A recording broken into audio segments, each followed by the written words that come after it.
اللہ تبارک و تعالیٰ نے آپ کو خلعت نبوت عطا فرمایا اور نینوا ایک شہر ہوا کرتا تھا عراق میں. اس شہر کے لوگ آپ کی امت تھے. حضرت یونس علیہ الصلاۃ والتسلیم اپنی قوم میں تبلیغ فرماتے رہے، لیکن پوری قوم جو ہے بت پرستی کی شکار تھی،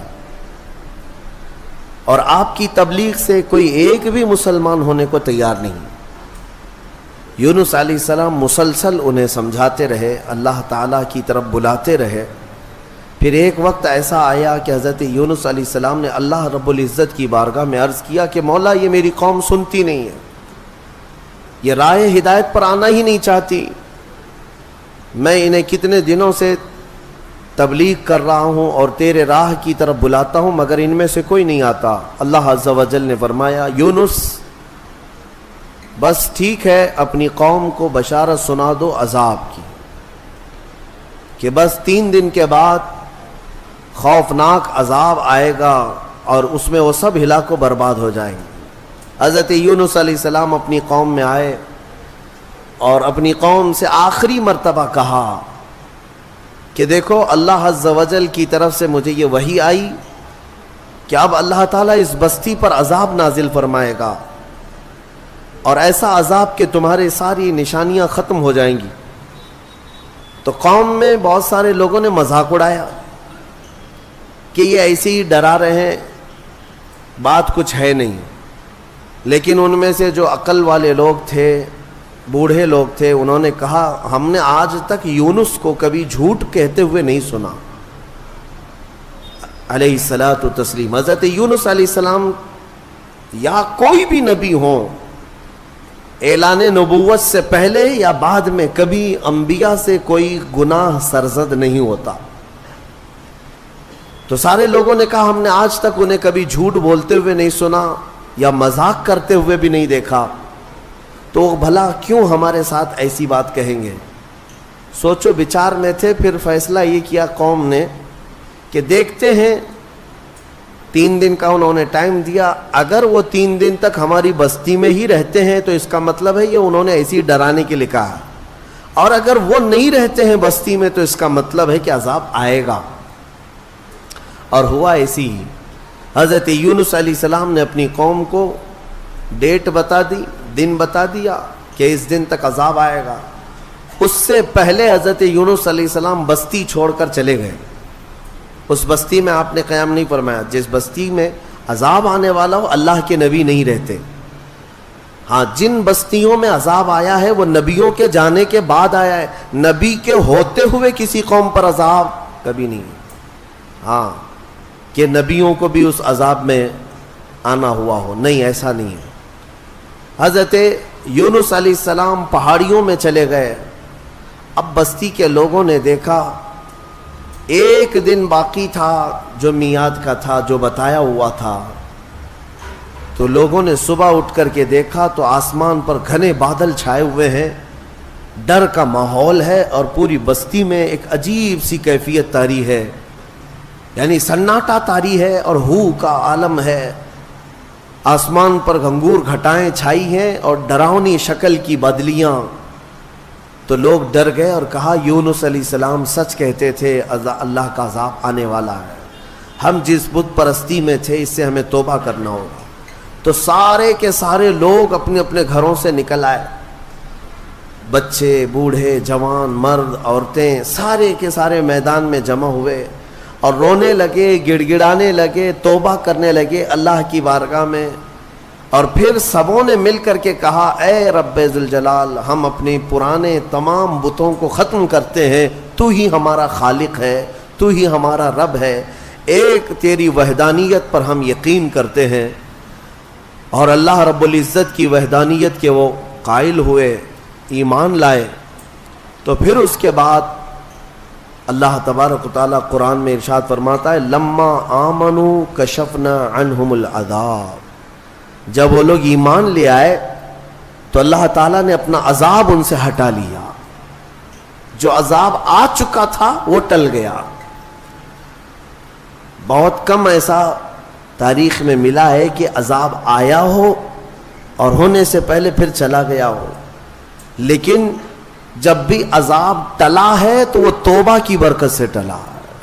جب قوم توبہ کرتی ہے اللہ عذاب اٹھا لیتا ہے، عذاب کو دور کیا۔ آج ہم نے تلاوت کیا اس میں پارے میں، اب وہ بستی والے سارے کے سارے مومن ہو گئے، ایمان لائے، اور اس کے بعد یونس علیہ السلام تو تھے ہی نہیں بستی میں۔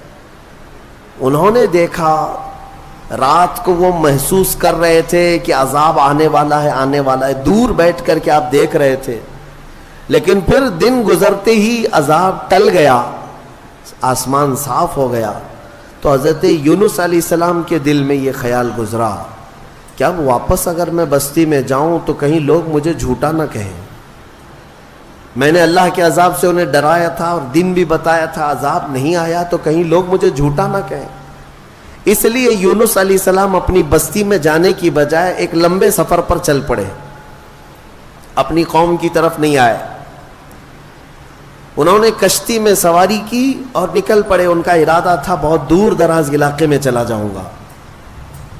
اب یہاں پر میں آپ سے بتانا چاہتا ہوں، یونس علیہ السلام نے انتظار نہیں کیا اللہ رب العزت کی وحی کا کہ اللہ کا حکم کیا آتا ہے، اس سے پہلے ہی حضرت یونس علیہ السلام چل پڑے اور کشتی میں بیٹھے۔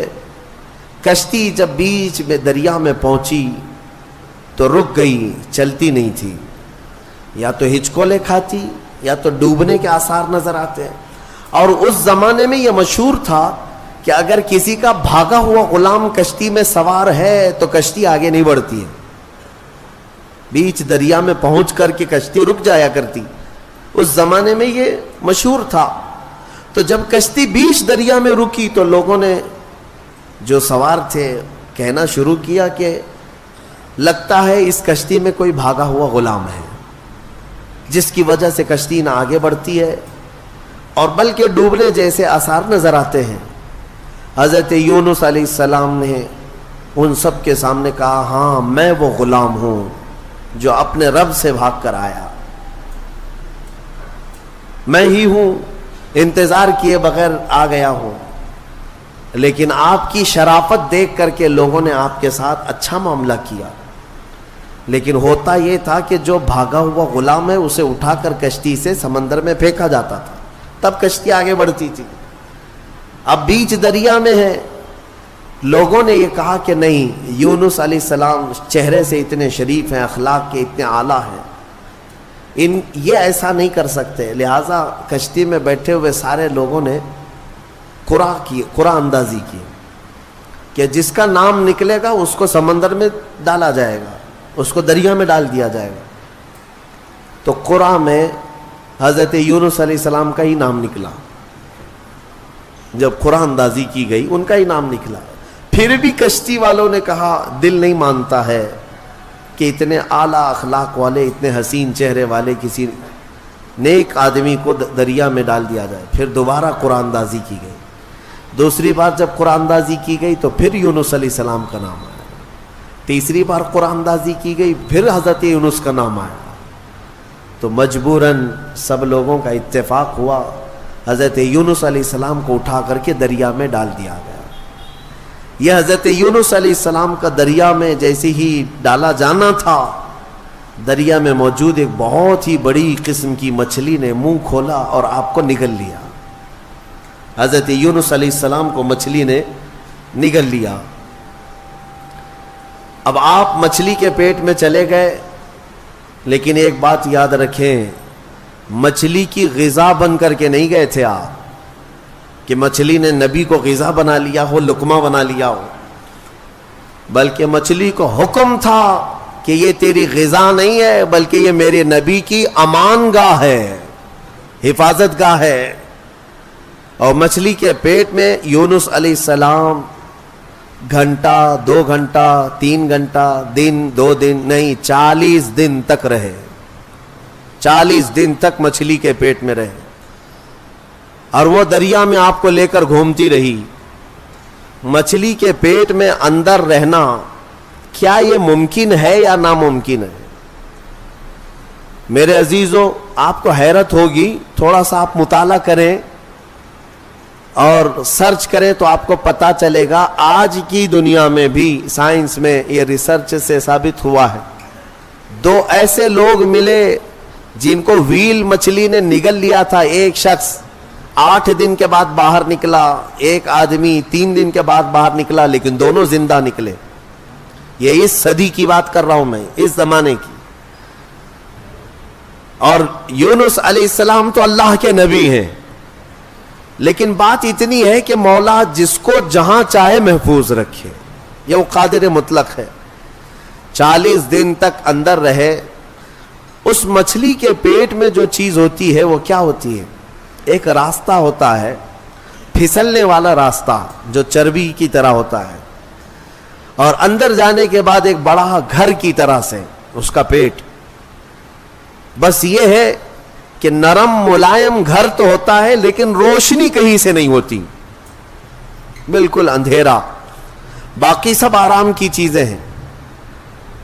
زندگی کے لیے انسان کے مچھلی کے پیٹ میں بھی آرائش ہے یا اہتمام ہے, لیکن روشنی کا کوئی انتظام نہیں. یونس علیہ السلام اس اندھیری کوٹھری کے اندر یعنی مچھلی کے پیٹ کے اندر 40 دن بتائے, 40 دن. لیکن آپ کو میں بتاتا ہوں کہ یونس علیہ الصلوۃ والتسلیم مچھلی کے پیٹ میں جانے کے بعد مسلسل رب ذوالجلال کی بارگاہ میں دعا کرتے رہے کہ مولا تو مجھے معاف فرما دے, میں اپنی بستی سے جلد چلا آیا تیرے حکم کا انتظار کیے بغیر, مجھے تو معاف فرما دے. یہ دعا چلتی رہی یہاں تک کہ قرآن کہتا ہے وَظَنُّونِ إِذْ ذَهَبَ مُغَاضِبًا فَظَنَّ أَن لَّن نَّقْدِرَ عَلَيْهِ فَنَادَىٰ فِي الظُّلُمَاتِ أَن لَّا إِلَٰهَ إِلَّا أَنتَ سُبْحَانَكَ إِنِّي كُنتُ مِنَ الظَّالِمِينَ. رب تعالیٰ فرماتا ہے مچھلی والا, ذنون کہا گیا یونس علیہ السلام. یونس علیہ السلام کا ایک لقب آیا ہے ذنون, مچھلی والا. جب ناراض ہو کر کے نکلا اپنے شہر سے, اپنی بستی سے, تو مچھلی کے پیٹ میں پہنچا دیا گیا. فنادا فی الظلمات, اللہ فرماتا پھر اندھیریوں میں اس نے پکارا. اندھیریوں میں, ظلمات کہتے اندھیری, اتنی اندھیریاں کہ ہاتھ بھی نظر نہ آئے. اندھیریوں میں اس نے پکارا. کیا پکارا یونس علیہ السلام نے؟ لا الہ الا انت سبحانک انی کنت من الظالمین. اس کو آیت کریمہ کہتے ہیں نا, بہت ہی اثر انداز ہے, بہت ہی اثر انداز. اللہ تبارک و تعالیٰ کی تسبیح ہے. یونس علیہ السلام نے یوں عرض کیا کوئی معبود نہیں سوائے تیرے اے مولا, تو تجھی کو پاکی ہو, تجھی کو پاکی ہو. انی کنت من الظالمین, اپنے متعلق اعتراف کیا. اور اللہ تبارک و تعالیٰ کو یہ جملہ اتنا پسند آیا کہ فوراً مولا فرماتا ہے فَاسْتَجَبْنَا لَهُ وَنَجَّيْنَاهُ مِنَ الْغَمِّ. ہم نے فوراً ان کی دعا کو قبول کر لیا اور ان کو اس غم سے آزاد کر دیا. اللہ تبارک و تعالیٰ نے فوراً آزاد کیا. کیا کیا؟ مچھلی نے کنارے پر آ کر اگل دیا. اور حضرت یونس علیہ السلام باہر آئے. باہر آنے کے بعد جانتے ہیں آپ کی کیفیت کیا تھی؟ ساحل پر آپ لیٹے رہے ایسے کہ آپ ہاتھ بھی نہیں اٹھا سکتے تھے, پیر بھی نہیں اٹھا پاتے, اور جسم اتنا کمزور, اتنا نحیف ہو چکا تھا, پورا جسم سفید ہو چکا تھا, پورا جسم سفید. اور آپ 8 دن تک بے ہوش رہے وہیں ساحل پر, اور اس کے بعد 40 دن تک سوئے رہے وہیں پر, اٹھ نہیں پائے 40 دن تک. لیکن رب ذوالجلال نے وہاں پر آپ کا کیا انتظام فرمایا تھا؟ حدیث پاک میں بھی ملتا ہے آپ کے سر کے پاس اللہ نے کدو کی بیل پیدا فرمائی, کدو کی بیل. اور کدو قریب آپ کے منہ کے قریب آتا اور آپ بغیر کسی محنت کے اسے کھا لیا کرتے تھے. اور ایک ہرن آتی جو آپ کو قریب سے دودھ پلا کر چلی جاتی تھی. آپ کو میں حدیث پاک بتاؤں, حضور پاک صلی اللہ تعالی علیہ وسلم کے پاس ایک صحابی نے کدو پیش کیا, تو میرے آقا صلی اللہ تعالیٰ علیہ وسلم نے لیا اور مسکرایا اور فرمایا یہ میرے بھائی یونس کا پھل ہے، اور حضور نے اسے پسند فرمایا. اور کدو کے فوائد آج بھی لوگ گنا رہے ہیں. جب نہایت کمزوری ہو تو کدو کو کھانے سے فوری طور پر طاقت پیدا ہوتی ہے. جتنی بھی اس کے اندر کمیاں آئی ہوں اس کدو کے ذریعے سے اس کی اصلاح ہوتی ہے. بلکہ عاشقوں کی جماعت اس کو کدو نہیں کدو شریف کہا کرتے ہیں. ہاں، حضور پاک صلی اللہ تعالیٰ علیہ وسلم کی مرغوب غذا ہے، پسندیدہ ہے. نبیوں سے جو چیز ریلیٹڈ ہو جائے وہ یقیناً شریف تو ہوتی ہے. یہ حضرت یونس علیہ السلام پھر 40 دن کے بعد کھڑے ہوئے. 50 دن ہو گئے آپ کو، اور پھر 40 دن مچھلی کے پیٹ میں. یوں سمجھ لیں تقریباً 3 مہینے کا عرصہ گزر گیا اپنی بستی سے بچھڑے ہوئے. واپس جب 3 مہینے کے بعد یونس علیہ السلام اپنی بستی میں آئے تو ساری بستی والے بڑے خوش ہو گئے ہیں. سب دوڑے دوڑے آئے، آپ کے ہاتھوں پر سارے لوگوں نے بیعت کیا، اور اللہ کے نبی کی جیسی پیروی کرنی تھی پوری بستی والوں نے پیروی کیا. اللہ تبارک و تعالیٰ نے اس قوم کو معاف فرمایا. میں نے پڑھا جتنے نبیوں کی امتیوں کے بارے میں، صرف یونس علیہ السلام کی قوم ایک ایسی ہے جو گناہ کے بعد یا شرک اور بت پرستی کے بعد واپس پلٹ آئی تو اللہ نے ان کو اپنے محبوب جماعت میں شامل فرمایا. اتنا ہی نہیں، کچھ تفسیروں میں یہ بھی ہے کہ یونس علیہ السلام کی امت کو اللہ تعالیٰ نے آج تک زندہ رکھا ہے. جیسے اصحاب کہف ہیں، یونس علیہ السلام کی امت کے لوگ وہ پہاڑیوں میں، جزائر میں کہیں پر ہیں. بعض مفسرین وَمَتَّعْنَاهُمْ کی تفسیر کرتے ہوئے فرماتے ہیں کہ وہ آج بھی زندہ ہے، اور جب امام مہدی آئیں گے تو امام مہدی کی فوج میں وہ یونس علیہ السلام کی امت بھی شامل ہوگی. بعض تفاسیر میں یہ موجود ہے. تو یعنی میرے عزیزوں اس میں کئی چیزیں موجود ہیں. پہلی بات تو یہ ہے، میں آج ہی کہہ رہا تھا کبھی کبھار ہمیں یہ احساس ہوتا ہے حالات دیکھنے کے بعد کہ قوم کو ہم بھی صبح شام بیدار کرنے کی کوشش کرتے رہتے ہیں. کچھ ہمارے خلاف بولتے ہیں، یا کچھ ہمیں طعن و تشنیع کرتے ہیں، یا کچھ ہمیں گالیاں دیتے ہیں. ٹھیک ہے، سب کا اپنا اپنا حصہ ہے. لیکن انسانی فطرت ہوتی ہے، کبھی انسان اوب جاتا ہے، کیا ان کے پیچھے سر کھپائیں، چھوڑو جانے دو. قوم اپنے اپنے راہ دیکھے گی، میں اپنی اصلاح کر لوں، آخرت میں مجھے جواب دینا ہے. سچ بتاؤں، آج ہی میں کہہ بھی رہا تھا اس بات کو کہ کبھی دل کرتا ہے کہ یہ حالات جو آج ظالم بنا رہے ہیں، ایک بات دیکھ رہے ظلم کی ایسی نئی صورتیں یہ لا رہے ہیں کہ انہیں ہر چیز سے اب تکلیف ہونے لگ گئی. اذان سے، نماز سے، ٹوپی سے، داڑھی سے، برقعے سے، قرآن سے، اسلام سے، میرے نبی کے نام سے. کیا چیز بچایا گیا؟ ساری چیزیں دھیرے دھیرے. بلکہ آپ یہ بھی کام شروع کر دیا گیا کہ ادھر اذان ہو رہی ہو اور ادھر سامنے مسجد کے باہر کچھ شرپسند ناچ گانے کر رہے ہوں، وہ اپنی آوازیں بلند کر رہے ہوں. یہ شیطانی شرارتیں عروج پر آ رہی ہیں، تیز ہوتی جا رہی ہیں. ان حالات میں ہماری قوم کی ذمہ داریاں کیا تھیں؟ کیا یہ آپس میں گتھم گتھا رہے، علماء کی ٹانگ پکڑ کر کے کھینچے، ایک دوسرے کو قتل کرنے کے منصوبے بنائے؟ اسی لیے کسی نے کہا تھا کہ نشیمن سے دھواں اٹھتا ہے اور تم کہتے ہو ساون ہے. گھر کو آگ لگی ہوئی ہے، گھر جل رہا ہے، اور تم کہہ رہے ہو کہ ساون کا مہینہ چل رہا ہے. میرے عزیزوں، ان چیزوں سے اوپ کر کے کبھی ہم اگر یہ سوچتے ہیں کہ چھوڑو جانے تو ہم جنگل کی طرف چلتے ہیں 2 بکریاں لے کر کے. میرے آقا صلی اللہ علیہ وسلم کی حدیث بھی ہے، وہ شخص اخیر زمانے میں اپنا ایمان بچا لے جائے گا جو چند بکریاں لے کر کے جنگلوں کی طرف چلا جائے گا.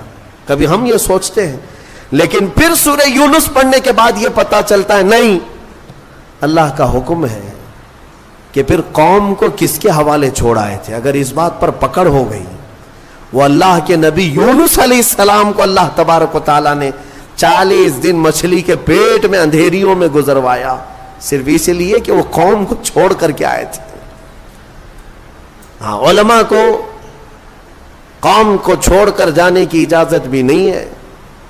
بہرحال ہم دعا یہی کرتے ہیں کہ مولا تبارک و تعالی کسی کے ذریعے سے امت مصطفیٰ کی اصلاح عطا فرمائے، انہیں ہدایت عطا فرمائے۔ میرے عزیزوں، دوسری بات مجھے یہ عرض کرنی ہے کہ قوم یونس شرک بھی کر رہی تھی، بت پرستی بھی کر رہی تھی، لیکن سچے دل سے ایمان لانے کے بعد آیا ہوا عذاب ٹل گیا۔ بدلیاں چھا چکی تھی، پورے آسمان پر نظر آ رہی تھی، وہ عذاب ٹل گیا۔ میں آج پھر سے یہی کہتا ہوں، اگر یہ ظالم مسلط کیے گئے ہیں تو یہ بھی اللہ کا ایک عذاب ہے، اللہ کا عذاب ہے۔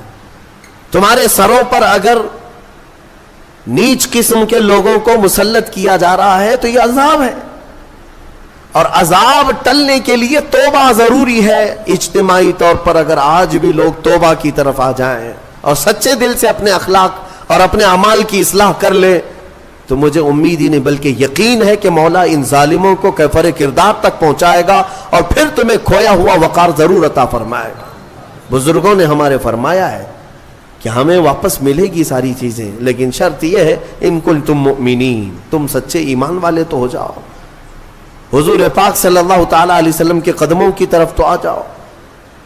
اور سبوں نے جگہ جگہ کر کے تمہیں یہ پیغامات دیے ہیں، اٹھو وگرنہ حشر نہ ہوگا پھر کبھی، دوڑو کہ زمانہ چال اپنی چل گیا۔ بہت شارٹ ٹائم تمہارے پاس ہے اے میرے عزیزوں، لمیٹڈ پیریڈ میں تمہاری زندگی